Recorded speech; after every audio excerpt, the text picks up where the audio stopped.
बिस्मिल्लाहिर्रहमानिर्रहीम, अस्सलामु अलैकुम। आप देख रहे हैं स्पोर्ट्स वन। मैं हूं आसिफ खान और बहुत बहुत बहुत बहुत मुबारक हो पाकिस्तान के तमाम शायकीन को, पाकिस्तानियों को, पाकिस्तान से बाहर रहने वाले पाकिस्तानियों को कि पाकिस्तान वर्ल्ड T20 कप जो ऑस्ट्रेलिया में इस वक्त चल रहा है, जिसको T20 कप आप कहते हैं, इसकी भी एक कहानी है। चलें, ये भी आपको आज बता देंगे। लेकिन पाकिस्तान को बहुत मुबारक, पाकिस्तान ने सेमीफाइनल में जगह बना ली। न्यूजीलैंड, इंग्लैंड, इंडिया और पाकिस्तान इस वर्ल्ड कप के सेमीफाइनल में पहुँच चुके हैं। अभी इंडिया मैच खेल रहा है जिम्बाब्वे के साथ, लेकिन आज एक और मुकाबला हुआ जिसने पाकिस्तान की राह को हमवार किया था। नीदरलैंड्स ने जब हराया साउथ अफ्रीका को, तो वहाँ से पाकिस्तान की उम्मीद बिल्कुल रोशन हो गई और पाकिस्तान का रास्ता बिल्कुल साफ़ हुआ कि पाकिस्तान बांग्लादेश को हराए और पहुँच जाए। और पाकिस्तान ने जिस तरह से बांग्लादेश को कंट्रोल किया, पहली इनिंग में उनका स्कोर अच्छा था लेकिन उसके बाद रोका। उसके बाद जिस तरह से बैटिंग की पाकिस्तान ने, आउटस्टैंडिंग। कुछ ऐसी चीज़ें हैं जिन पर बात होनी चाहिए। पाकिस्तान बेहतर करेगा। मैं माजरत के साथ पाकिस्तान के शायकीन से कह रहा हूँ कि अभी भी कुछ ऐसी चीज़ें हैं जिसको पाकिस्तान ने बेहतर करना है। इसको सुनिए हमारी डिस्कशन को, क्योंकि हमारे एनालिस्ट ने जो भी कहा वो यकीनन ज़्यादातर उसमें से ठीक बात हुई। साउथ अफ्रीका को चोकर्स कहा था, उसके अलावा पाकिस्तान की टीम जिस तरह से खेलती आई है उस पर एनालिसिस हारून रशीद साहब, जो पाकिस्तान के साबिक टेस्ट क्रिकेटर हैं, उनका एनालिसिस आप सोशल मीडिया पर भी देखते हैं और TV1 और न्यूज़ 1 के तवज्जुह से भी आप उनको सुनते हैं। हारून रशीद साहब, बहुत बहुत शुक्रिया, बहुत मुबारक आपको। आपका कहीं भी बात आपकी ठीक होती है, लेकिन आज सब माफ़ है। नहीं, बहुत बहुत शुक्रिया। अस्सलाम वालेकुम नाजरीन। बदी भी साथ बैठे हैं। बदी को छोड़ दे, आज बदी नहीं है। बदी साहब, तालियां बजाऊंगा कि आज यार कोई अनहोनी हो गई। यानी कि मैं ये जब सुबह में उठा, मैंने जब मैच देखा, क्योंकि मैंने कहा आज मैच नहीं देखूंगा, उठूंगा सुबह देखूंगा, रिजल्ट पता चल जाएगा। तो 158 और नीचे देख रहा हूँ तो 147, तो मैं वो हो गया। मैंने कहा ये क्या हुआ क्या? यानी कि वही होता है कि हो सकता है पाकिस्तानी कौम सारी रात जो है वो बैठी यही दुआएं करती रही हो। और एक बंदे का मुझे मैसेज आया कि यार मैंने पूरा वर्ल्ड कप नहीं देखा, लेकिन साउथ अफ्रीका और नीदरलैंड का मैच उस वक्त से देख रहा हूँ, एक एक बॉल देख रहा हूँ, इस वजह से देख रहा हूँ कि चाह रहा हूँ कि किसी तरीके से जो है वो नीदरलैंड जीत जाए। तो वाकई यार ये होती है किस्मत की देवी जिस पर मेहरबान हो जाए। भाई फिर भी किस्मत की देवी मेहरबान हो जाए, लेकिन अभी भी थोड़ी बहुत चीज़ें हैं जिस पर हारून भाई बात हम करेंगे। पहले साउथ अफ्रीका का मैच निपटा दे भाई। देखिए, एक तो आपको पता है कि बहुत ही इम्पोर्टेंट गेम था साउथ अफ्रीका के लिए, और ये सबको ही पता था कि अगर वो जीत जाता तो कोई इशू ही नहीं था। लेकिन एक जो हमेशा से जो प्रॉब्लम मुझे नज़र आई है ना, कि वो ये है कि साउथ अफ्रीका जहाँ भी क्रंच मौक़ों पे आता है, जहाँ उसको डिलीवर करना होता है, वहाँ वो डिलीवर नहीं करते। अब आप देखें कि इतना कंट्रोल किया हुआ था साउथ अफ्रीका ने कि 18 ओवर में 127 रन थे। लास्ट 2 ओवर्स में साउथ अफ्रीका ने 31 रन कंसीड किए। ऑब्वियसली वही ज़मानत बने आपकी शिकस्त के। तो आप मतलब लास्ट 2 ओवर्स में जिस तरीके से आपने बॉलिंग की, और आपको मैं बताऊं कि नीदरलैंड क्यों इतना चार्ज अप था। नीदरलैंड इसलिए चार्ज अप था कि अगर वो यहाँ पर 4th पे फिनिश करता है तो वो ऑटोमेटिक क्वालिफिकेशन है उसकी नेक्स्ट वर्ल्ड कप में, तो वो क्वालिफाइंग राउंड नहीं खेलेंगे। सो देखे ना, हर एक के पीछे पीछे अपना एक गोल था। तो वो आई थिंक नीदरलैंड ने जिस तरीके से खेले हैं, मैं तो उनको बिल्कुल हैट्स ऑफ टू देम। ठीक है, साउथ अफ्रीका एक बड़ी टीम है, लेकिन जो ऑन द डे डिलीवर ना कर सके, आई थिंक वो नहीं थी। अब अगर आप उसके बाद जब हम पाकिस्तान में बात करेंगे तो फिर मैं आपको और 158 रन बना लिए जी, 158 158 रन। देखिए जिस तरह की आसिफ भाई साउथ अफ्रीका की बॉलिंग, और सबसे बड़ी मुझे ये समझ नहीं आया कि साउथ अफ्रीका ने टॉस जीतने के बाद जो है ना उनको बैटिंग क्यों दी, ये उसमें समझ नहीं है। क्योंकि साउथ अफ्रीका चाह रहा था कि हम भी इनको जल्दी आउट कर लेंगे तो हो सकता है हम जल्दी बना लें, लेकिन वहाँ पर मेरे ख्याल में साउथ अफ्रीका को पहले बैटिंग करनी चाहिए थी। साउथ अफ्रीका की बॉलिंग अटैक बहुत अच्छा है, चाहे वो बाद में भी बॉलिंग करते, लेकिन नीदरलैंड के पास कुछ भी नहीं था। उन्होंने कहा भाई हमने जो है बिल्कुल आउट ऑफ द वे जाना है और हमने जो है जाके खेलना है। तो उन्होंने देखे जिस तरीके से खेली, हालांकि कंट्रोल था, जैसे अरुण भाई ने कहा कि 18 ओवर में उनके हाथ में था सारा कुछ, लेकिन 2 ओवर में जो 31 रन बने उसके बाद जो है वो साउथ अफ्रीका वो बैकफुट पे चला गया। लेकिन आप बैटिंग में देखेंगे, बैटिंग आपकी इतने बड़े बड़े बैट्समैन डी कॉक, रूसो, उसके अलावा डेविड मिलर थे, आपके कप्तान थे, लेकिन मेरी समझ में नहीं आया कि वो किस तरीके से जो है और उनके सामने जो है वो आउट हो गए। तो ये होता है कि साउथ अफ्रीका की टीम आज से नहीं, जैसे अरुण भाई ने कहा,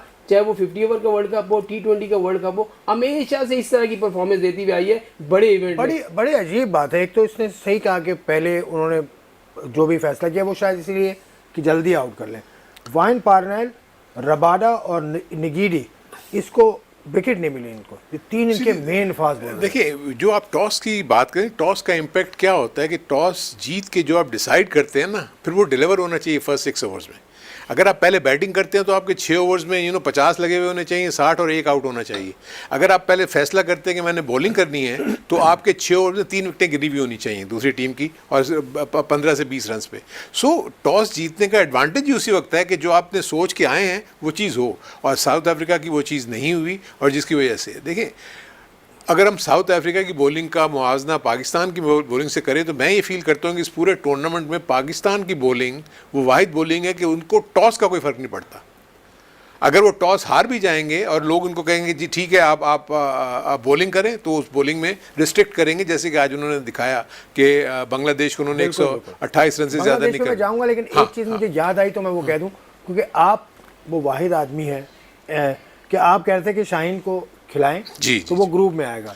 उसका मैच में भी अच्छी बॉलिंग की, आज उसने बेहतर बॉलिंग जी, उसका रीज़न था। देखो, मैं इसलिए कह रहा था कि जब इंजी से वापस आते हैं ना, आपको मैचेस चाहिए होते हैं, आपको रिदम चाहिए होता है, लेकिन मैं अभी भी फील करता हूँ कि वो 90% फिट था आज भी। अगर मैं उसको बॉलिंग में भागते हुए देख रहा हूँ, जिस तरीके से बॉलिंग कर रहा है, वो जान ज़रूर लगाई है उसने, बॉलिंग में बुरी नहीं की, विकेट भी उसको मिली आई थिंक, यस शाहीन के मुतालिक। लेकिन जैसे मैं फील्ड में उसको स्ट्रगल करता हुआ देख रहा हूँ, वहाँ उसकी वो स्प्रिंट नहीं है, उसमें मूवमेंट एजिलिटी नहीं है। आप देखेंगे फील्डिंग करते हुए वो गिर रहे हैं, लेकिन क्योंकि ये पाकिस्तान की जो थिंक टैंक है, ये टीम मैनेजमेंट है, उन्होंने क्योंकि रिस्क लिया था, डिसीजन था उनका कि उनको उसको रखना है। तो अगर आप खुद सोचेंगे उस वक्त क्या हाल होता कि अगर वो इसको ना खिलाते, और लोगों ने जैसे भी फ़खर जमान के लिए कहा हुआ है कि आपने अनफिट प्लेयर को टीम में रख लिया, तो आप शाहीन के मुतालिक भी यही बात कर रहे होते कि आपने अगर उसको खिलाना ही नहीं था तो क्यों आपने टीम में रखा। लेकिन दूसरी तरफ शाहीन शाह को पता था कि मेरी कितनी इंपॉर्टेंस है, क्योंकि मुझे अपने आप को ही मनवाना है। आज उन्होंने वैसे बॉलिंग बुरी नहीं की, रिवर्स स्विंग मुझे नज़र आया। अच्छा, अब तो मान लो शाहीन को यार। नहीं, मैं ये नहीं कहती कि बहुत सारे बॉलर ऐसे होते हैं जिनका अगली टीम पर प्रेशर होता है, तो ये चीज़ें होती हैं। पाकिस्तान टीम को शाहीन अफरीदी को खिलाने की वजह ये भी हो सकती है उसको या ये बोला हो कि आपने मुकम्मल जान नहीं लगानी है, आपने जो है अपनी नॉर्मल स्पीड से गेंद करनी है और इतना ज़्यादा जोर नहीं लगाना है। लेकिन एक नाम होता है ना, अब जैसे इंडिया के खिलाफ शाहीन शाह अफरीदी था, लेकिन इंडियन उसको फंस के खेल रहे थे, इस वजह से फंस के खेल रहे कि आगे शाहीन शाह अफरीदी है, पहले उसके उनके आउट किए हुए थे। और आज भी बांग्लादेश की टीम सामने थी, हालांकि बांग्लादेश को अगर आप देखें तो बांग्लादेश ने शुरू में बहुत अच्छा खेला, 10 ओवर में। वाले मैच में हम तफसील से बात करेंगे, तो शाहीन की बात आ गई। तो शाहीन की मैं बात कर रहा हूँ कि साउथ अफ्रीका क्या चोकर्स हैं या ये मतलब कोई कुछ और करते हैं ये लोग? मेरी समझ में आज दिन तक साउथ अफ्रीका की टीम नहीं आई किसी सीरीज में आपको इतनी आउटस्टैंडिंग। अभी 200 कुछ रन किए थे इंडिया ने, तो इनके जवाब में इन्होंने 200 भी चेस करने पे आ गए थे, 5 या 7 रन से आ रहे थे। तो कभी कभी तो ऐसी आउटस्टैंडिंग परफॉर्मेंस दे देते हैं, कभी कभी इनका ये होता है कि आप देखें कोई कह नहीं सकता। इस वक्त सबसे आसान जो था ना सेमीफाइनल में पहुंचना, उससे सिर्फ साउथ अफ्रीका के लिए था। वो इस वजह से कि उसके पास अगर मगर वाली सूरत नहीं थी। उन्होंने सिर्फ 2 मैच जीतने थे, पाकिस्तान से हार गए फिर भी कुछ नहीं, सिर्फ नीदरलैंड से मैच जीतना था, सेमीफाइनल खेलना था। तो वही चीज़ें होती हैं कि बड़े मैच का इतना प्रेशर ले लेना मेरी समझ में नहीं आया कि इतना प्रेशर क्यों वो ले लेते हैं। हालांकि आपके लिए तो बहुत आसान नहीं था, अगर आपके सामने इंग्लैंड नहीं थी, आपके सामने ऑस्ट्रेलिया नहीं थी, लेकिन यही है। मैं ये इसको थोड़ा सा एक और चीज़ भी ऐड करूँ। आप देखिए जो डिसीजन मेकिंग होती है कि क्यों आफ्टर ऑल कप्तान का तो डिसीजन नहीं होगा ना टॉस जीत के आप पहले वो करें, सारी पूरी थिंक टैंक बैठी होगी कि जब ने क्या करना है। आप ये देखेंगे पिछले मैचेस जितने भी हुए हैं, अगर टीमें कम स्कोर पे आउट हुई हैं ना, तो वो चेस करना मुश्किल हो गया। कल 6 ओवर में इंग्लैंड ने 70 रन कर दिए और उसके बाद वो उनको चेज उन्होंने 19.2 ओवर में किया। सो सेकंड टाइम तो बैटिंग बहुत ही मुश्किल हो जाती है। और रन चेजिंग यहाँ पर हमने देखा है ऑस्ट्रेलिया में, जो पहले बैटिंग करता है 150-60 भी लगा देता है तो दूसरी टीम को करना मुश्किल हो जाता है। सो वही मेरी ये डिसीजन मेकिंग मुझे नहीं समझ में आई कि क्यों उन्होंने टॉस जीत के जो है वो उनको ये समझने वाली बात है, ये समझ में आनी चाहिए ये बात कि डिसीजन मेकिंग यही तो डिसीजन होते हैं, यही तो है। टॉस आपके हाथ में है, टॉस आप जीते हुए भी हैं, हारे भी नहीं है, और आपको बैटिंग आप पूरा इवेंट देखते हुए आ रहे हैं कि आप, क्योंकि जितनी भी टीमें होती हैं आसिफ भाई, वो सारी कैलकुलेशन अपने साथ रखती हैं, अपने नंबर देखती हैं कि कितने मैचेस हुए, पहले बैटिंग करने वाले इस पिच पे हमने क्या खेला और क्या रिजल्ट हुआ, तो उसको देख के फैसला करती है। मेरी समझ वही है कि उन्होंने हो सकता है उसको बहुत ही हल्का लिया हो। बहुत सारी टीम होती है, एक टीम को बहुत हल्का ले लेती है, यार बहुत हल्की है, तो हम उसको जो है ना वो काबू बहुत कर सारे लेंगे। सवालात हैं साउथ इसमें अफ्रीका से। ये चीजें एडिलेड की पिच के बारे में कुछ बताइए, पाकिस्तान स्टाइल की पिच थी। बिल्कुल बिल्कुल, ये आपने बहुत इंपॉर्टेंट देखिए, इसलिए आप ये देखेंगे कि वहाँ पर एक तो साइड की बाउंड्री लाइन भी छोटी थी, और उसके बाद जो पिच में आप देख रहे हैं कि नॉर्मल बाउंस था, एज सच कोई खास मूवमेंट नहीं थी जो पर्थ में और जो आपको ब्रिस्बेन में और मेलबर्न में जो नज़र आ रही थी, बिल्कुल उससे बरक्स थी। और आपको याद होगा हम इस प्रोग्राम में पहले भी डिस्कस कर चुके थे कि पाकिस्तान को जो सूट करेंगी पिचेस, वो एक सिडनी की पिच सूट करेगी, एडिलेड की पिच सूट करेगी, और इन दोनों जगहों पे आप देखेंगे पाकिस्तान ने कितना अच्छा परफॉर्म किया। सो मेरे अपने नज़दीक पाकिस्तान क्योंकि अब आ गया है इसमें, तो हम इसको आगे इस पर डिस्कस करेंगे, क्योंकि पाकिस्तान को ये वर्ल्ड कप जीतना डायमेंशंस की चाहिए। अगर बात करूं तो 125 मीटर है जी बिल्कुल, फ्रॉम Overall, स्क्वायर टू जी, स्क्वायर, जी, तो तकरीबन बन जाता है ये 60 के 60 करीब बन जाती जी। है। और सामने की बाउंड्री जो है वो उसका डायमीटर अगर निकालें, रेडियस अगर निकालें, तो वो 82 जी, सीधा जो लंबा है और स्क्वायर में छोटा। इवन आप देखें कि आज जो शॉट्स भी लगे हैं वो बिल्कुल अगर बाउंड्री लाइन के बाहर, क्योंकि वो टॉप एज भी जो है छक्का हो गया। तो ये फर्क पड़ा है। तो पाकिस्तान के मैच पे भी हम बात करेंगे। इंडिया अभी खेल रहा है और इंडिया का मुकाबला है जिम्बाब्वे के साथ। इस वक्त एक ब्रेक शामिल करते हैं, ब्रेक के बाद will talk more on Pakistan and other teams.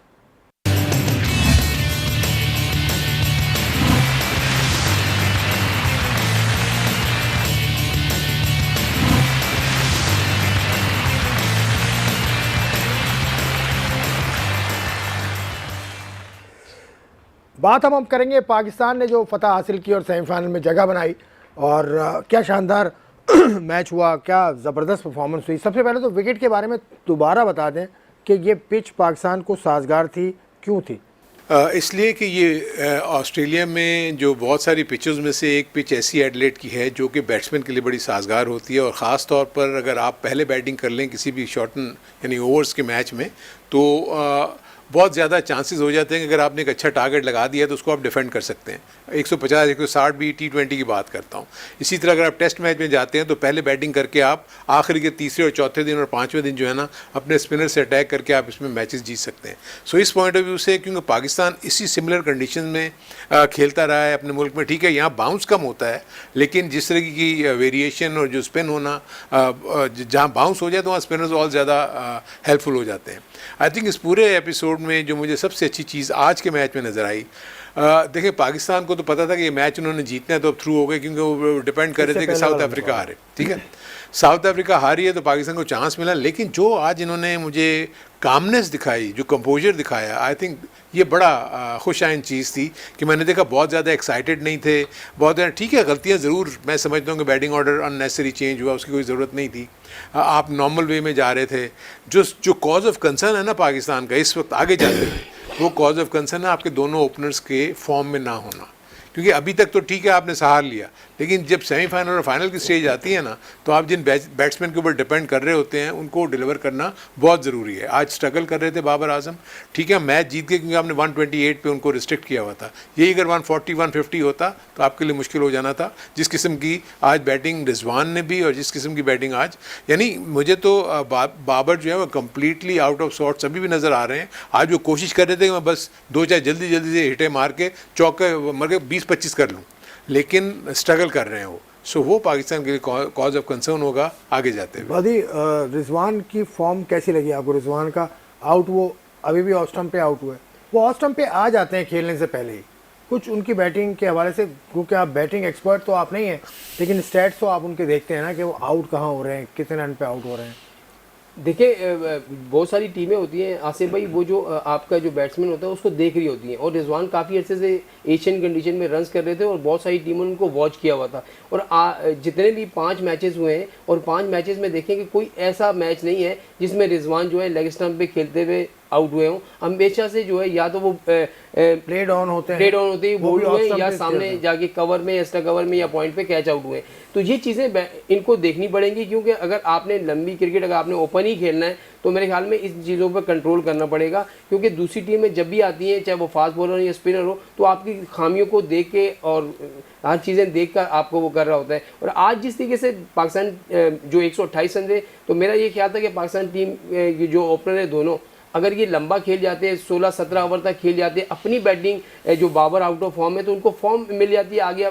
New Zealand जो हमने सेमीफाइनल खेलना है तो उसमें हमारे काम आती। लेकिन वहाँ बाबर को मैंने जितने भी बैटिंग करते हुए देखा है, चाहे वो फास्ट बॉलर पे या स्पिनर पे, हाँ उनका जो बॉल है वो मिडल ही नहीं कर रहा था, चाहे वो कवर पे खेलने मिडल नहीं कर रहा था, मिड विकेट खेलने जो है वो नहीं कर रहा था। अरुण भाई वाली बात है कि वो सिर्फ इसे भी कोशिश कर रहे थे 2-4 चौके मार के अपने आप को सेट कर लूँ ताकि जो पीछे चीज़ें चलती हुई आ रही हैं नाकाम हो रहे हैं उसको करें। और जहाँ तक रिजवान है, रिजवान का यही है कि 1-2 चौके या एक छक्का लग गया उनका लेग स्टंप पे तो उसके बाद वो बिल्कुल एड डाउन हो जाते हैं।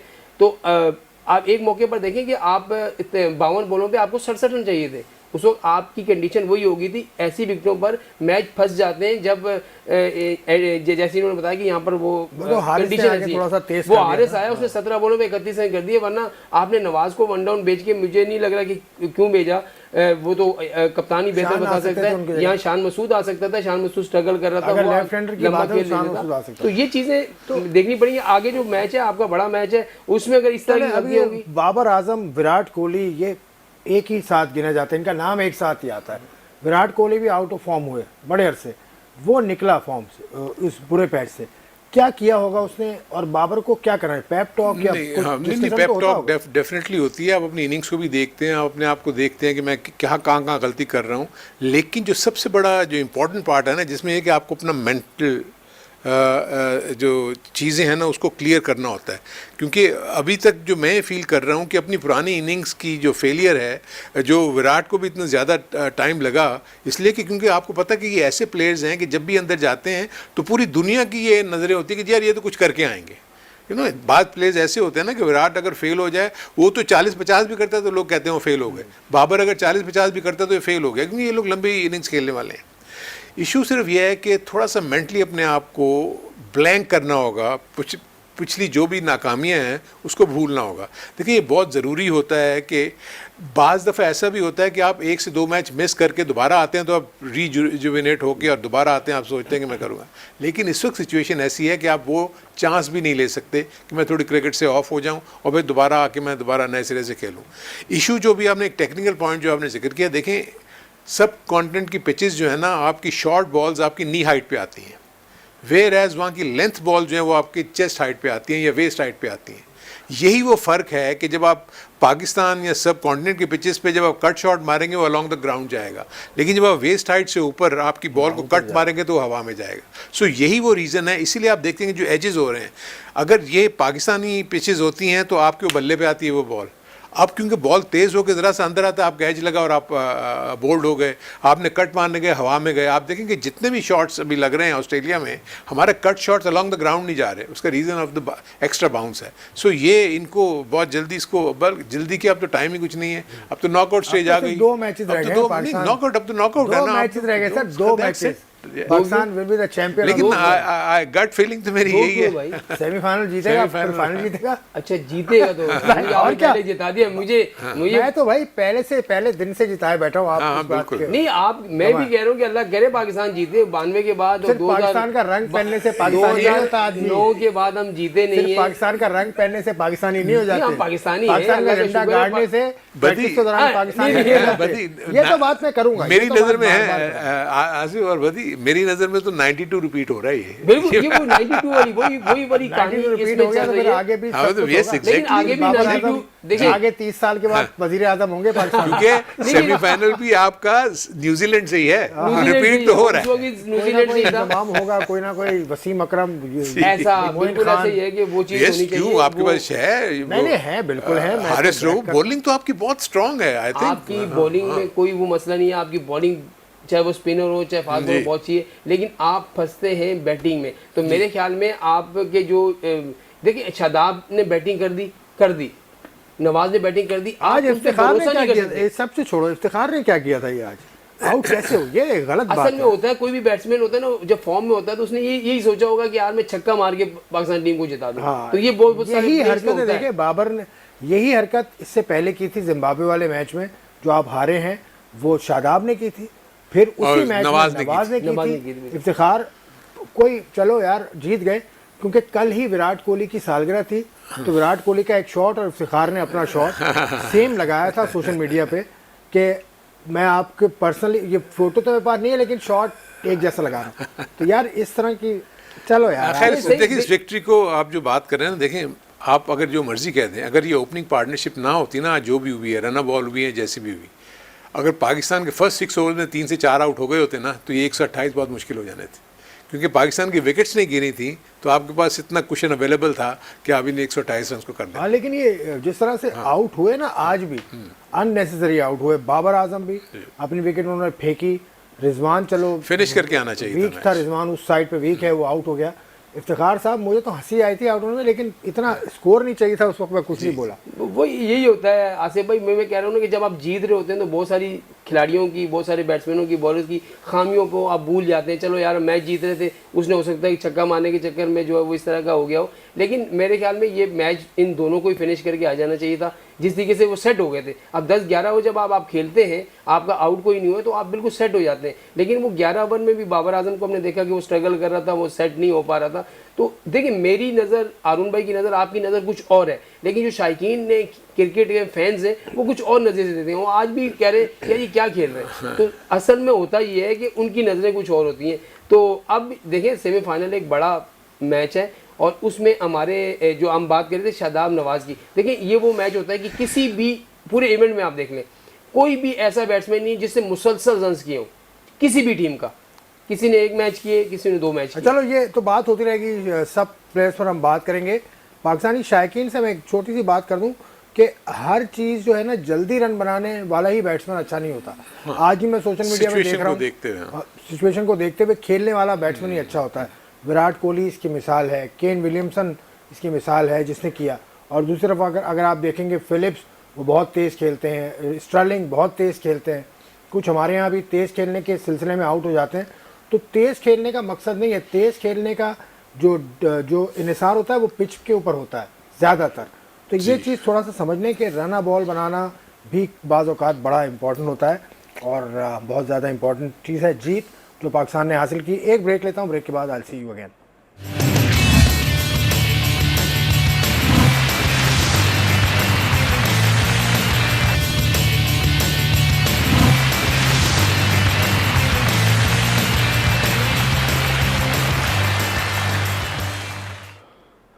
जी welcome back to Sports One. आप देख रहे हैं, हम पाकिस्तान की अभी बात कर रहे हैं जो फतह पाकिस्तान ने हासिल की। छोटी मोटी उसमें अभी भी खामियां हैं, खामियां नहीं कहूँगा, मैं कहूँगा थोड़ी सी कमियां हैं, उनको बेहतर कर लेगा पाकिस्तान। तो पाकिस्तान का अगला मुकाबला बड़ी टीम से है, सेमीफाइनल मैच है, बड़ा मैच है, विकेट भी दूसरी होगी, ये वाली पिच भी पाकिस्तान को नहीं मिलेगी, तो ये चीज़ भी नज़र में रखनी होगी।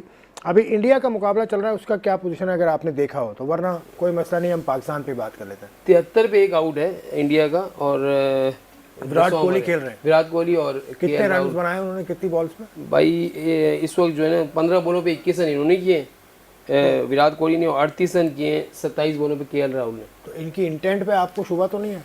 मतलब नहीं, बिल्कुल आई थिंक बहुत ही अच्छी प्लानिंग के साथ जा रहे हैं। देखिए, इंटेंट की जो बहुत सारे लोग बात करते हैं, इंटेंट क्या होती है कि आपको गेम को जब आप देखने के बाद आप मुझे बताएं कि कौन सा ऐसा प्लेयर होगा जिसकी इंटेंशन ये नहीं होगी कि वो कुछ ऐसा कंट्रीब्यूट करे कि उसकी टीम जीत। उर्दू में क्या कहते हैं इंटेंट? नियत, मतलब अगर हम मतलब ये कैसे होगा कि मैं अगर टीम का हिस्सा हूँ, मैं कैसे चाहूँगा कि मेरे कंट्रीब्यूशन ना हो और मेरी टीम के लिए फ़ायदा ना हो।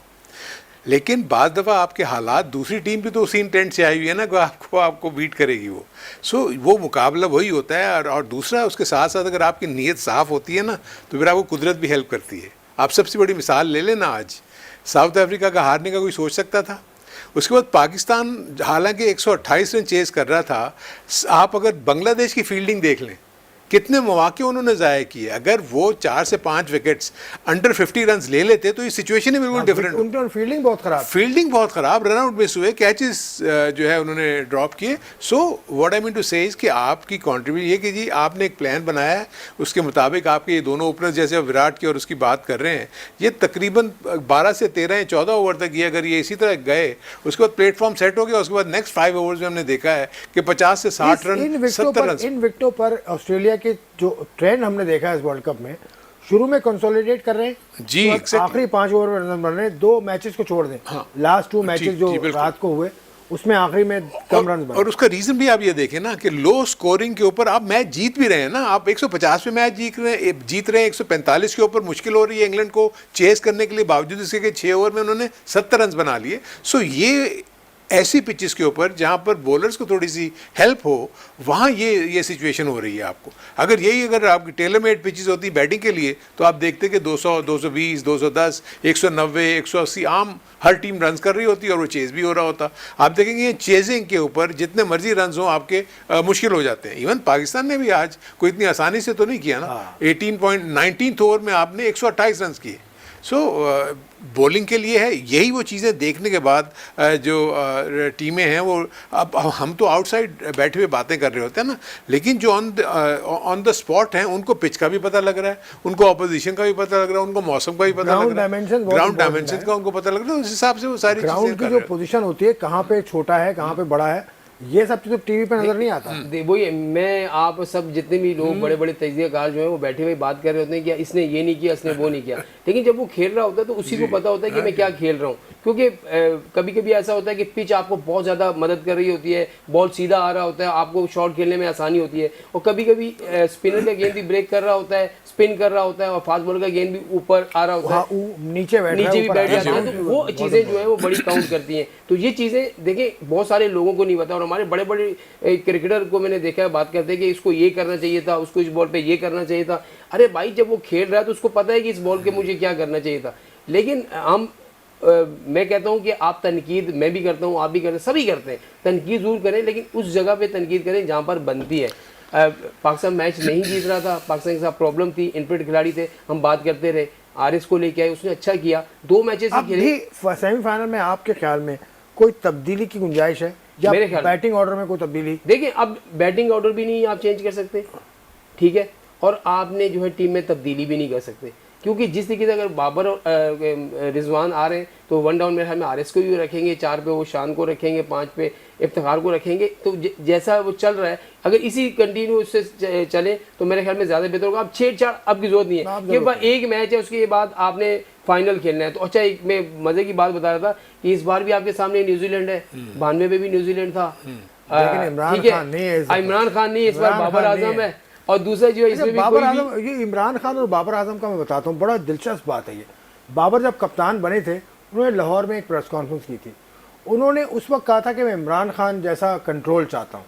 ये बाबर आजम रिकॉर्ड पे आप देख लीजिएगा, बाबर आजम की जो पहली आज उनको मौका है ना, तुम्हें याद है, तुम भी थे बिल्कुल, ये मौका है उनको कंट्रोल चाहने वाला। और देखिए दूसरा सेमीफाइनल इंग्लैंड और भारत के दरमियान है, और उस वक्त फाइनल में भी इंग्लैंड था। तो ये देखिए बहुत सारी चीजें मैच कर रही हैं 92 से, तो बाबर आजम जीत कर उस चीज को सच में साबित कर सकता है। प्लस मैच सिडनी में है, मैच भी सिडनी में और क्या सिमिलैरिटीज है, मेलबर्न में इसलिए कि मेलबर्न में फाइनल। सो मेरे अपने नज़दीक देखें 2-3 चीज़ें पॉजिटिव्स तो बहुत नज़र आए हैं पाकिस्तान के, ऐसे नहीं है, लेकिन जो आपने भी एक बात की ना, जो कमियां हैं, जो खामियां हैं, हमेशा आप इम्प्रूव करते हैं उस वक्त जब आप जीत कर अपनी खामियों पर नज़र रखें। हार के ऊपर तो हर कोई आपको ब्लास्ट कर रहा होगा, लेकिन जब आप जीत रहे होते हैं ना, उस वक्त आपको अपनी खामियों पे नज़र रखनी है कि मेरे इस बैट्समैन ने क्या गलती की हुई थी किस वक्त, या मेरे बॉलर ने जो है वो क्या उसको डिलीवर नहीं किया।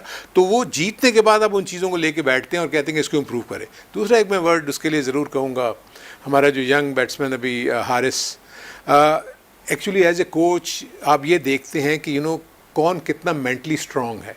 मुझे जो एक सबसे अच्छी चीज़ उसमें नज़र आई, ही इज़ वेरी कॉन्फिडेंट, जो किसी भी अच्छे प्लेयर के लिए, क्योंकि उसको जितना बड़ा ये फोरम था उसके ऊपर किसी किस्म के नर्व्स उसने नहीं दिखाए। तो ऐसे प्लेयर्स को जो है ना आप ज़रूर प्रेफर करते हैं कि ऐसे प्लेयर जो दिल से खेले, तगड़ा होके आए। वसीम को जाता है, वसीम को, ठीक है, और उसके बाद उसको उठाया था, उसको बड़ी तनकीद नहीं। दूसरी चीज़ ये है कि अब मसला ये है कि क्योंकि वो देखिए पहली दफ़ा सीन पे आया है, अपोजिशंस को भी नहीं पता कि वो क्या क्या करता है और क्या नहीं करता। द मोमेंट 2 से 3 मैच खेलेगा और लोग उसको फिर जज कर लेंगे कि क्या करता है क्या नहीं करता, अकॉर्डिंगली उसके ऊपर प्लान करेंगे। तो यहाँ अभी से हारिस को जो है ना उसके ऊपर तैयारी करनी शुरू करनी पड़ेगी कि मैं अगर 2-4 मैचेस के बाद मैं फेल होता हूँ तो लोगों ने फिर क्रिटिसाइज करना शुरू कर देना। चलो तुम्हारा आखिरी मशवरा, टाइम खत्म हो रहा है। दूसरा ये कि बहुत सारी चीज़ें ऐसी होती हैं कि जब हम सीरीज़ खेल रहे होते हैं, ये वर्ल्ड कप के बाद तो सीरीज़ भी आनी है, तो बहुत सारे लोग यार एक टीम में 2 विकेट कीपर क्यों खेल रहे हैं, ये बता रहा हूँ, हमेशा बातें होनी शुरू हो जाती हैं, बातें भी है 3 विकेट कीपर, मैं कह रहा हूँ ये हमारे यहाँ बातें शुरू हो जाती हैं, लेकिन ऐसा नहीं होनी चाहिए। जो प्लेयर डिजर्व कर रहा है,